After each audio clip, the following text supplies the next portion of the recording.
I think Duke is playing like the #1 team in the country with a 30-plus point win at Madison Square Garden, scoring 100-plus.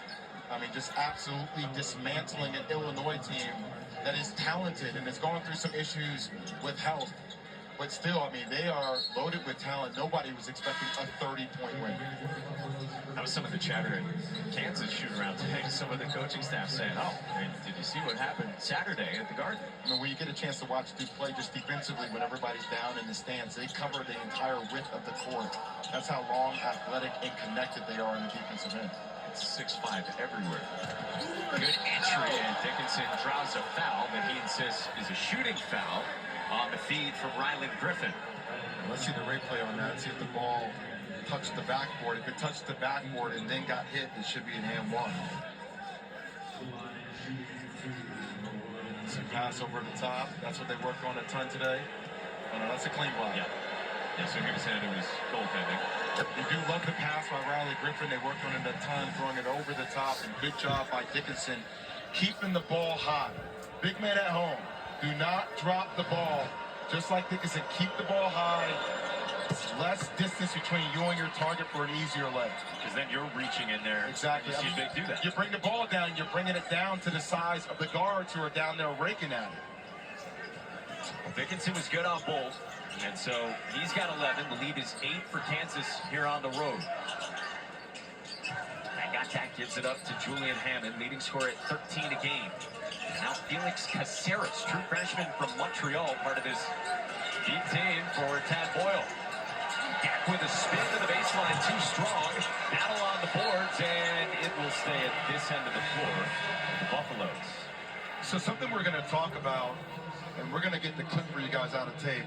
Just watch the way Colorado is able to move the ball around from side to side on the court. There's nothing disruptive. It doesn't seem like Kansas has their guards who are playing passing lanes. They're not really creating any havoc on the defensive end. It's one of the reasons why KU only forces 10.9 turnovers per game, which is fewest turnovers per game caused by KU's defense in the entire 22 years of the Bill Self era. Hammond was shut off. He gave it up to Caceres. Shot clock winding down, yanked it back, and threw back iron, but an offensive rebound from Trevor Baskin. Yakimovsky playing off 2 feet. Caceres gave it up. It was tipped by Harris. And now Hammond backs it out late shot clock. Off the ball screen. Really the hedge show from by Dickinson. Baskin drops it off for Malone for 2. What patience by Colorado. You always play fast, but you never play in a hurry. Back down to 6. Harris for Dickinson. And he rattles another one home, and Dickinson has an early 13 here in the first half. Harris just dragged that ball screen out. Dickinson, good job by stepping into that mid-range jumper at the elbow. So now the big-bodied Elijah Malone draws a foul on Hunter Dickinson, and that is the first of the Kansas big. The student section showing certain fingers to Hunter Dickinson and also clamoring for a tee.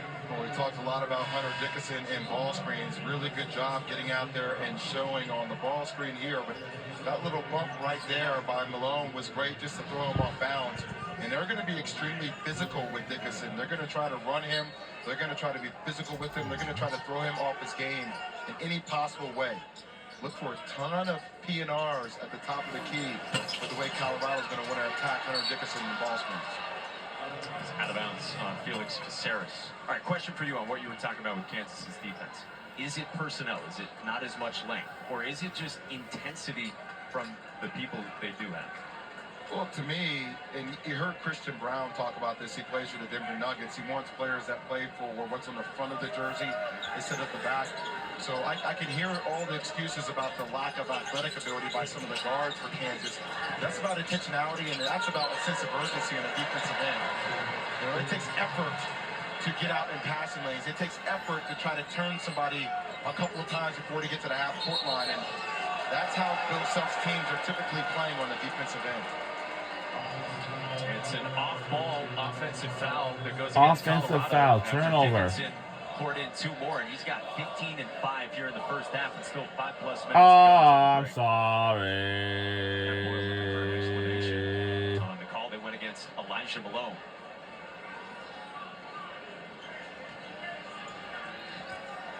With the margin at 10 here in the first half in Boulder.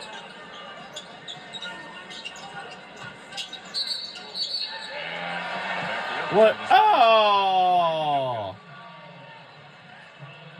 You love that action, though. Trying to hit Coit on that flare screen, but Dunga just not being set, leaning into it.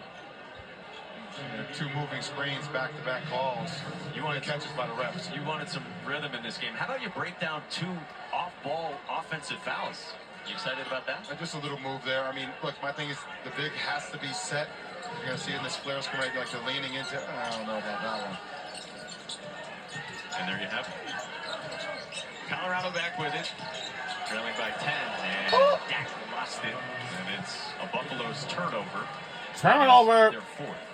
Hey, Dak with his sides, the ability to put the ball on the ground, has a little bit of a bowl feeling to him. I like it. The versatility, the skill set ultimately. Great upside for him. Much bigger role this year. Let's see. Oh. Oh. And Ruffin pulls down the rebound for Colorado. Alien by 10 points. The foul away from the ball goes on Zeke Mayo, who is jockeying with Sebastian Franchi, the freshman for CU. Well, like I said, I love the game plan by Tab Boyle in the first matchup. You know, considering they have the size advantage, a guy like Ron Cheek, 6'9", going against a guy like Zeke Mayo, 6'3.5". And that's personnel matchups that you want that's NBA style play, right? Or if you have the size advantage, you just run him straight to the block and post up each and every possession. Again, Kansas win by 12, but a lot closer than that. Ruffin couldn't stick the 3. Another offensive rebound. Gets surrounded, and a held ball will keep it at this end of the floor with Colorado. Oh, wow. It was a pretty good showing by the Buffaloes in that one in Lawrence 13 days ago. Bill Self even said afterward, he said it was a W, but it was pretty bland. He said he had a Colorado player say to him in the handshake line, "We'll see you in 2 weeks." Here we go with the rematch in Boulder. That took a lot of superior confidence to say that out loud. Be careful what you ask for. Yeah. Alone. By Bidunga. It'll stay at this end of the floor. Griffin was out of bounds on the sideline, but Bidunga, such a shot-blocking force as a freshman, has 2 already here in the first half. I mean, think about these quick twitch fibers here to get up there and to block that shot. I mean, he had season-high 16 rebounds in only 20 minutes against Oklahoma State the other night. Shot clock winding down on Ruffin. Couldn't muscle it in, and then it's a foul on Dak. Jockeying on the boards with Bidunga. Inside of 4 to go in this first half. Kansas and Colorado, the second time in 2 weeks, this time in Boulder.